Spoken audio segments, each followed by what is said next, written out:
Council juice.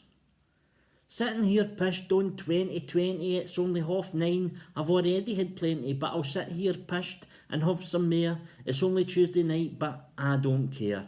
Having a drink is what I do. For 20 odd years it's been my way. Lager, vodka, tonic, wine, Mad Dog 2020. There's no wrong time. Sitting in the garden when the weather's nice, have my cargo in a bucket, chilling on ice. Gets a bit cold, move into the house, pissed again on council juice.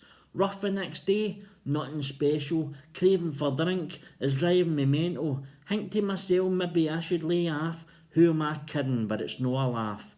I drink too much, that much is true. I'm the guy that can't just have a few. If I'm gonna drink, then I'm gonna get drunk with a few beers or cider and wine for the monk.